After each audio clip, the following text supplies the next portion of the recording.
jour état des âmes du purgatoire vis-à-vis de nous un.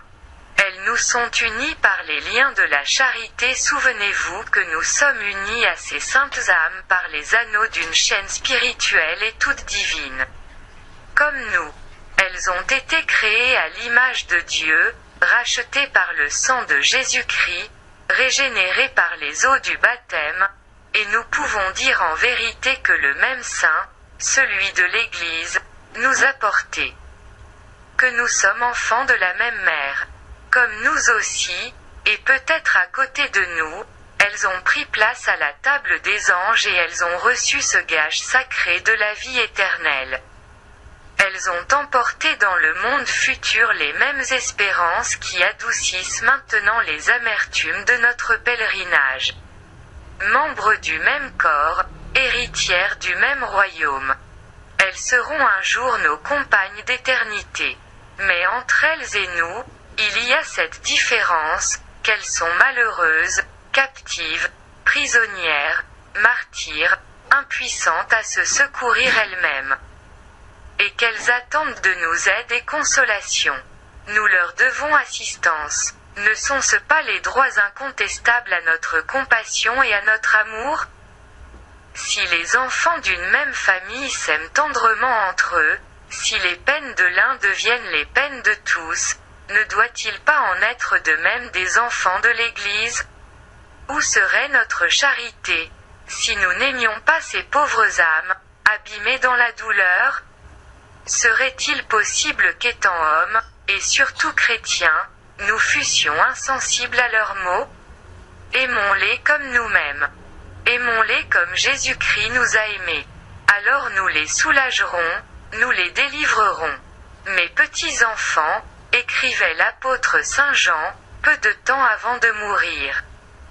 N'aimons pas seulement en parole, mais véritablement en le prouvant par des actes.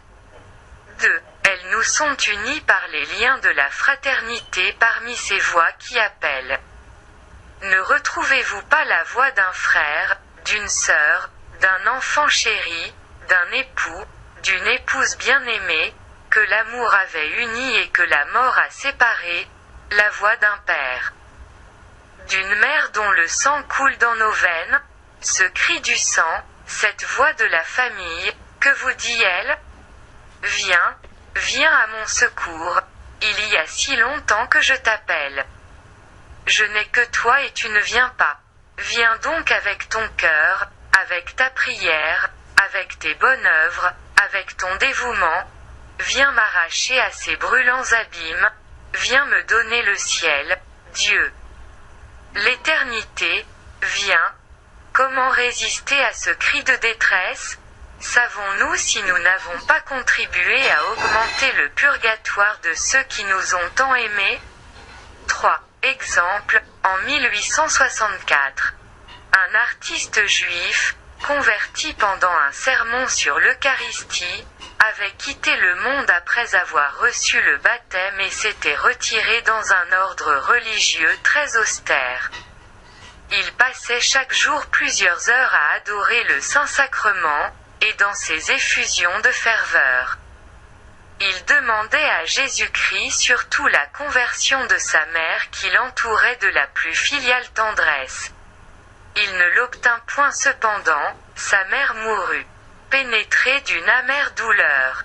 Ce bon fils va se prosterner devant le tabernacle, et donnant libre cours à ses plaintes, « Seigneur, disait-il, je vous dois tout, il est vrai, mais que vous ai-je refusé? Ma jeunesse, mes espérances dans le monde, le bien-être, les joies de la famille, un repos peut-être légitime, j'ai tout sacrifié dès que vous m'avez appelé. Mon sang, je l'eusse donné de même. Et vous, Seigneur, vous l'éternelle bonté, qui avez promis de rendre au centuple, vous m'avez refusé l'âme de ma mère. Mon Dieu, je succombe à ce martyre, le murmure va s'exhaler de mes lèvres. Les sanglots étouffaient ce pauvre cœur. Tout à coup une voix mystérieuse frappe ses oreilles et dit, « Homme de peu de foi, ta mère est sauvée. » sache que la prière a tout pouvoir auprès de moi. J'ai recueilli toutes celles que tu m'as adressées pour ta mère, et ma providence lui en a tenu compte, à son heure dernière. Au moment où elle expirait, je me suis présenté à elle. Et à ma vue elle s'est écriée, Mon Seigneur et mon Dieu. Relève donc ton courage. Ta mère a évité la damnation et tes supplications ferventes délivreront bientôt son âme de la prison du purgatoire. Le père Hermann apprit bientôt, par une seconde apparition, que sa mère montait au ciel. Prions beaucoup pour nos parents défunts. Prions, miséricorde, Seigneur. Pour les âmes auxquelles vous m'avez uni par des liens si doux, si étroits, et que vous me faisiez un devoir d'aimer. Oui, miséricorde pour les âmes de mes parents, de mes bienfaiteurs, de mes amis. Seigneur, laissez-vous fléchir par les prières et les larmes que je vous offre par elles. Ô Jésus, ô Marie, soyez leur propice. Appelez vos enfants et nos frères dans le lieu du rafraîchissement, de la lumière et de la paix.